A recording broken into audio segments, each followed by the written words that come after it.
Couple found dead inside their Johnston County home. Family trying to understand what happened. The couple was married for over 20 years, and there was never any signs of domestic abuse. They even told me they didn't know a gun was in the home. Total surprise. Unexpected. He adored her. Whatever Renee wanted, Chris would give it to her. Marion Shaw is still coming to grips with the fact that she'll never see her oldest daughter, Teresa Adams Pugh, Beautiful woman. again. The family called her Ree. Fun-loving, the life of our family party. Marion says her daughter had 4 children and 15 grandchildren. They say Teresa was proud that her granddaughter Denia was heading to North Carolina A&T this fall. She just wanted us to be the best we could be, like you could tell. The Johnston County Sheriff's Office says around 6:45 Saturday afternoon, their dispatch center received a call from 10 Cheney Drive in Garner. Investigators say the caller said nothing before hanging up, which prompted 911 communications to call the number back. That's when the Sheriff's Office says a man answered the phone saying he did not call 911. The dispatch overheard a woman in the background saying, "Why do you want to kill me? I need help." When deputies arrived, Are they even supposed to call back like that? I thought they just come. they heard a gunshot inside the home. 911 communications called the number back, and the man told them he would come outside to speak with officers. But when he didn't, negotiators tried to convince him to come outside. They ultimately had to obtain a search warrant to enter the home. And that's when they found 53-year-old Chris Pugh and his wife, 54-year-old Teresa Adams Pugh, a couple who loved ones say had been married for more than 20 years. Wait a minute. So they heard somebody on the phone say somebody called, didn't say nothing, hang up. They called back, which is crazy. I didn't think they did that. What if I'm a kidnap victim and I called and nobody said nothing? You gonna call back? You should just send the officers out there. But nevertheless, then they hear her say, "Why do you want to kill me?"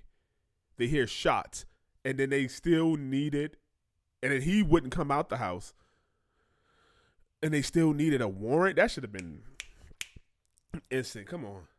Years. The Johnston County Sheriff's Office is investigating this tragedy as a murder-suicide. And loved ones say they saw no signs of domestic abuse. You would never, like my papa he never yelled at us or like there's no way you would have suspected. Like, he never yelled at us, whooped us, none of that. He wasn't violent at all.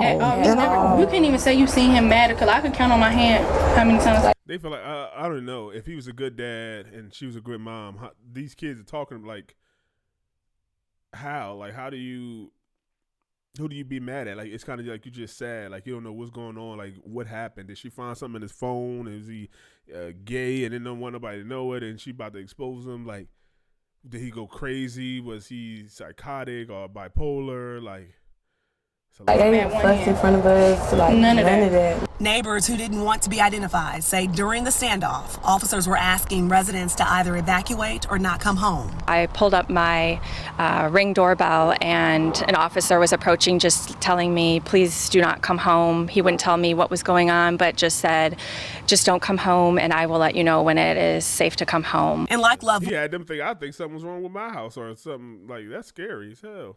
ones of the victims, this homeowner was also in shock after learning what happened to her neighbors. They kept to themselves, but very friendly, supportive. With my son would have a lemonade stand and they would come support. And now this family is left with questions as they are forced to grieve the loss of 2 lives forever.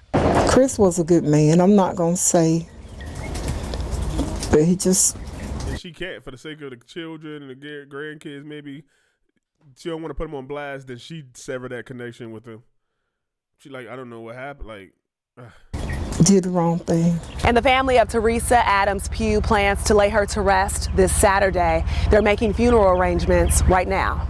We're in Garner. Akila. Do y'all put him next to her? I know they were married, but do y'all bury them next to each other? I would assume that's my. I don't even want to say that. That's your loved one. You don't even want to say like. She said, "Why you want to kill me?" and stuff like. Look, 2 people.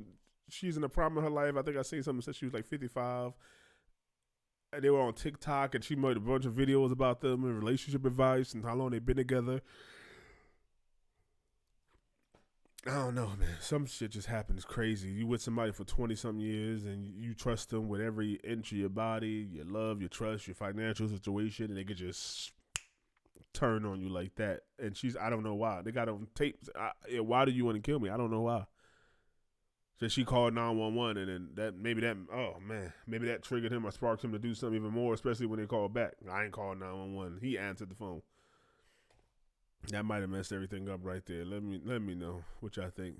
This family got to piece themselves back together from this. Look at this. She trusted this man. He from the hood, and she was a church-going girl, and he got the chain with their last name on it, and he was in the housing market and stuff, and you just did this? Maybe they took something bad, had a bad trip or something. I don't know. Which I think, cave dwellers. Let me know. R.I.P. to this woman, and God bless her kids.